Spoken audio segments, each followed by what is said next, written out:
Hi everyone, it's Justine here from House of Mahalo. Thanks so much for joining me. So we're ready now to bind the signatures into the Winterwoods folio journal. I'm going to do a 3-hole pamphlet stitch and an elastic binding. So I'm going to show you how to do that in this video.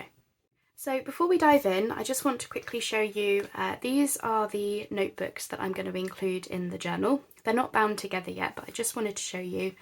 I've used a couple of the scrapbook paper sheets for the covers, and I have just lightly gone over them with my with a bit of ink just to tone down the white and grey a little bit, just so that they're more in keeping with my Winterwoods. But I just did it lightly, and I just used whatever was on the brush. And then inside I've got, I believe, 9 sheets in each notebook. So in total that would be 36 sides for journaling per notebook. And I've used just a variety of book pages, just some lined paper, plain paper, a paper bag, that's a little bit of like a soft card colour, one of my digitals, this is from the Woodland Wonders kit, and this one is much the same, again just a slightly different book page, lined paper, plain paper, and I've got this digital with the pine cones for this one, both from the Woodland Wonders kit. Now these notebooks, they are just notebooks. They're not going to be full of pockets and things, because that's obviously what the rest of the folio is about. These are writing journals, and the reason that I do the elastic binding and the way that I do it with the 3-hole pamphlet stitch as well as, is so that someone can take out the whole notebook, use it, write in it, and put it back into the folio really easily. And also, once they've finished using these up, they can replace them if they want to, but they would still have all the decorative pieces of the folio that we've been doing. So you want your signatures, and for this type of a binding where we're using the elastics, the one biggest thing that I would say to you is you want your signatures, whether they're notebooks or pages, whatever you decide to use, you want them to be smaller than your cover in height. And the reason is because where we're going to put the eyelets, we just need a little bit of clearance at the top of the signature so that the elastic doesn't like tug and tear into the top or bottom of your signatures. So what you'll be able to see here is my signatures are just a tad smaller than my cover. So I think in total that's probably, I don't know, just under 1 centimetre top and bottom. That's how much smaller they are. So I just thought I would mention that because it is an important part of it. Alright, so what we're going to do first is we're going to go ahead and put the eyelets and elastic into the cover. And to do that, we're going to want to punch some holes. I'm using my crocodile. It goes through, you know, thick layers fairly easily, and also it's an eyelet setter at the same time, so that's what I choose to use. If you don't have something like that, what you could do is you could wrap the elastic down here and then inside the journal like this. That would be a type of binding that would be okay. You don't have to do the eyelets if you don't want to. The reason that I am is because I don't want to have the elastic running down the spine, because I've got all this pretty detail here which I don't want to cover up. So I'm going to have just a little loop top and bottom for the elastic, so you'll see what I mean shortly. Okay, so we want to punch the holes if you're going to do it the same way as myself. So I have had to do a little bit of maths this morning, which is not my strong suit, so I did do it off screen, but I will explain what I did. Okay, so in terms of where we're putting the holes, we want them to be just enough clearance from the top and bottom of the journal cover so that when you punch your holes, you make an entire hole and you don't put any weakness on the edge of the, in this case, packaging box. You know, whenever you're punching holes, you need to make sure that there's enough clearance for the whole circle, but also just a little bit left over, just a little bit of clearance, so that you don't make your journal cover or the holes or the eyelets or anything like that too weak. But you also don't want to go too far in that you end up having to make like a really short notebook. So that's just something to bear in mind. But in terms of getting them the distance, and ideally we want them in the middle of the spine, we're going to have to do some maths. Okay, so first thing what I did is I just measured the width of my spine. In this case, mine is 4.5 centimetres, which is also 1 3/4 inches. Now, I usually do my spines as inches, but because I was upcycling the packaging box, it's a bit of an odd measurement. And I decided that I would halve the 4.5 centimetres instead. So that was just an easier measurement to do in my head. So half of 4.5 centimetres is 2.25 centimetres. The reason we're doing half, first of all, is you want to find the middle point of your spine, which in my case is the 2.25 centimetres. So that's the middle. So we've got a nice middle part. From there, all I did was, it might be easier if I show you using the ruler actually. So my middle point, all I did was did a centimetre to the left of the middle point and a centimetre to the right of the middle point. And that basically gave me the eyelets to be a couple of centimetres apart, but they are also close to the middle of that spine. Does that make sense? If anything's unclear, please do let me know, because I want to make sure that you're understanding how to do this with your own covers, because obviously we're all going to have different journal cover sizes. But essentially what you want to do is measure the spine, find your middle point, and then I do a centimetre to the left, a centimetre to the right. That's for a 2 signature journal.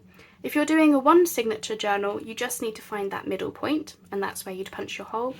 If you're doing 3 signatures, then you're going to have to do a little bit more complicated maths, which would be from the middle point, you would want something on the left, something in the middle, and something on the right. So I will write all of the measurements down in the notes down below so that you've got all of that to hand. I know that it's, you know, sometimes not clear until you do it yourself, but also sometimes that written notes can be useful. So I'll put all of this down below for you. But essentially that's what you're doing. Finding the width of your spine, finding that middle point, and then from there, using that middle point as a guide, you're working out the maths to have enough room for your signatures, evenly spaced, and in the middle of your spine, or at least close to the middle, so that they're like that. I hope that makes sense. Okay, maths is not my strong suit, so numbers in me, no. Words in me, brilliant, but numbers not so much, but I hope that made sense. Okay, so once you've got your marks, so I've just used a felt tip pen to show me where I'm going to be punching my holes, then it's a case of punching the holes. So just going to come in here. Now my spine is quite thick, just where I've got that snippet roll. That's it. So the crocodile is going to have to punch through quite a few layers, which is why I'm going a little bit slowly, just so that nothing catches, because that is a lot of lace and fabric on the spine, and some quite thick fabric as well. So if you've done the same as me, just take your time with it. But if you're using something like the crocodile, especially a big bite crocodile, that would probably be even better. It will go through, you just have to take your time with it. Okay, so I'm just going to go through and punch all of these holes. Okay, so I'm just putting the eyelets in now. I've decided to go with a nice silver.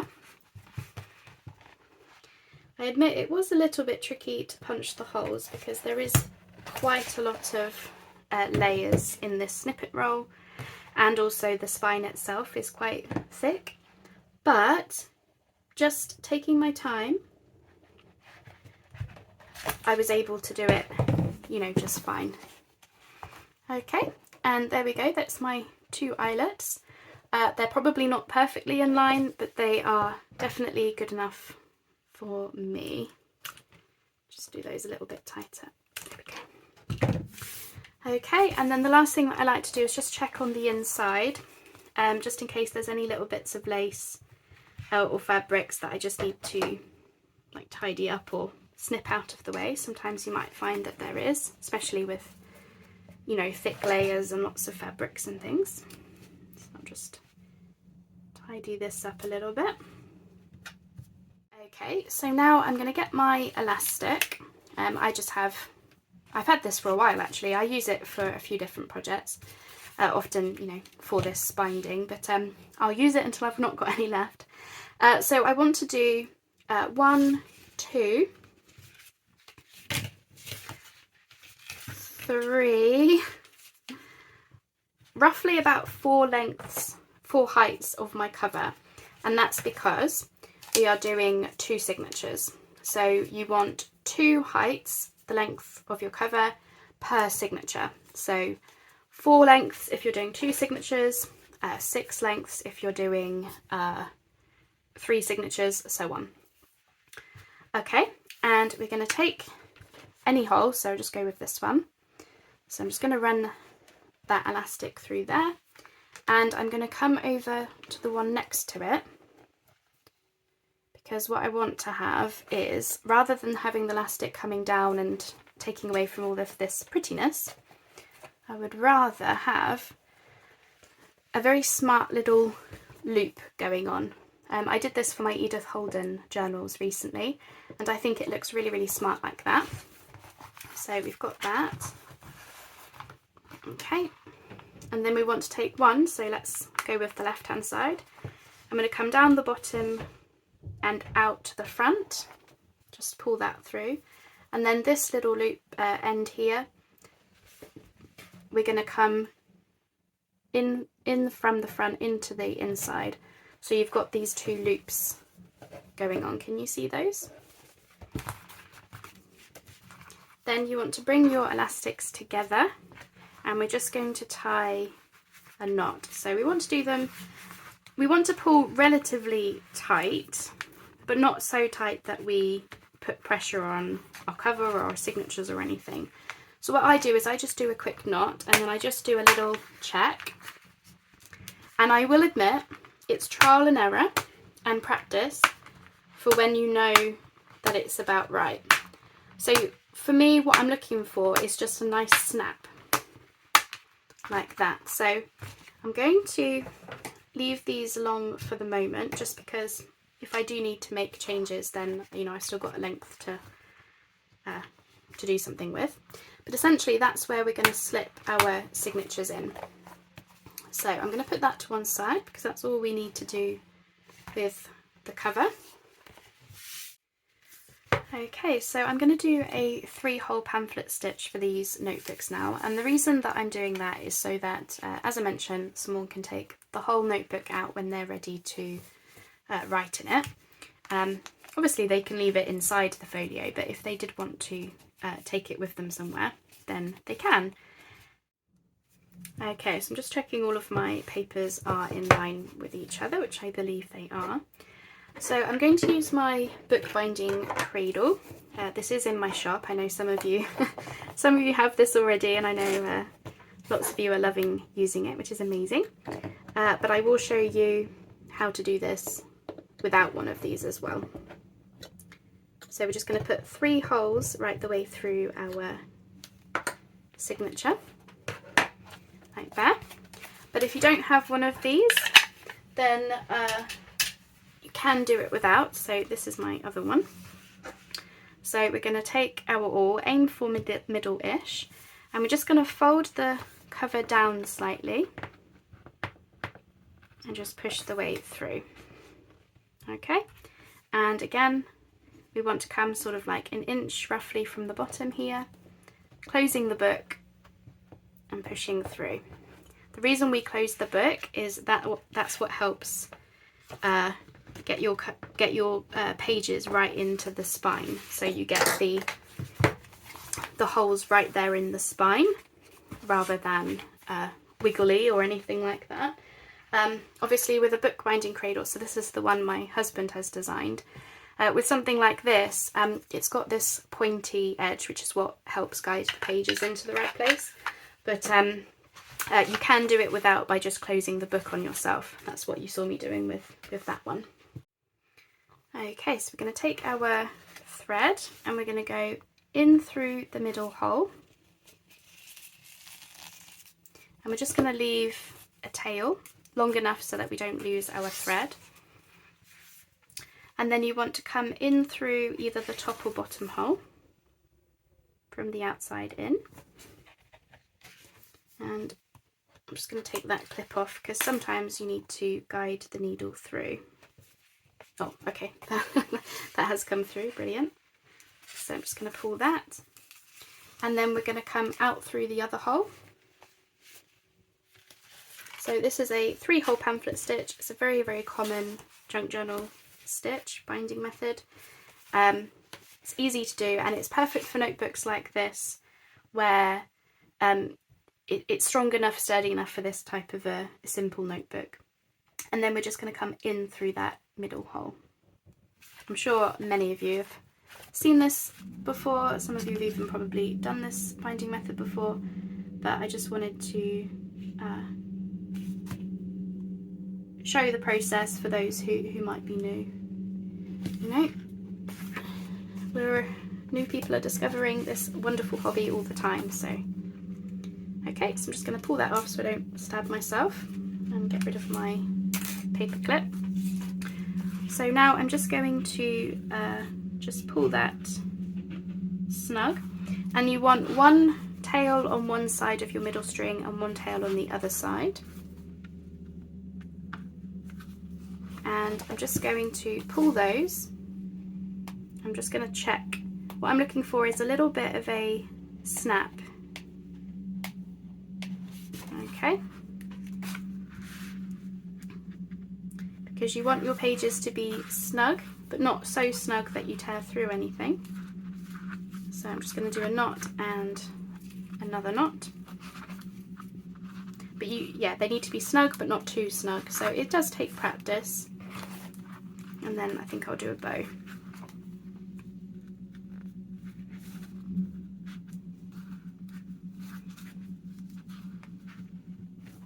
Okay, and then I'm going to cut these off because I just want these to be simple notebooks, but some people do leave the strings long and attach like beads and charms to the bottom, but for these I just want them to be easy to take in and out of the folio. So as I said, what we're looking for is just that nice little snap action. Okay, and then what you might want to do as well, if you've got a cardstock cover, is you might want to just push at your holes to close them up a bit, and then you can come in with a bit of ink just to make those holes look neater.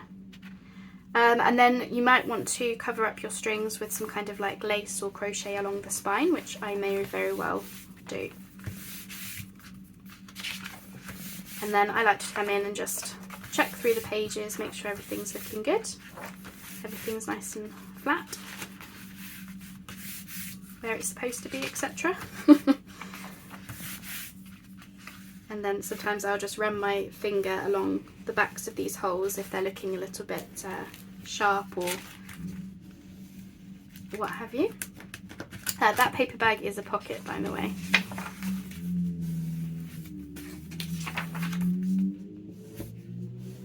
So I'm just running my nail along the backs of the holes, just helps close them up a bit, makes them look a little bit neater.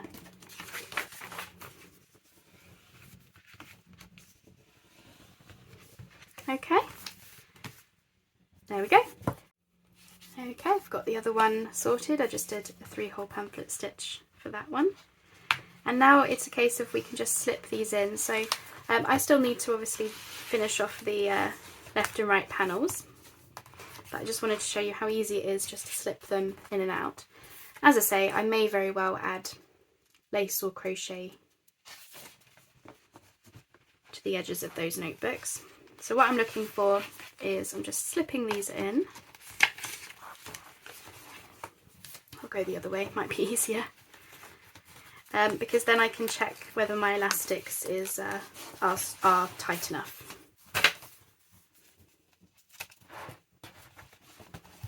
So what I like to do is I just jiggle the book, which might sound like a very strange thing to say, but I jiggle the book, and what I'm looking for is that these signatures, these notebooks, are staying very much where they're supposed to be.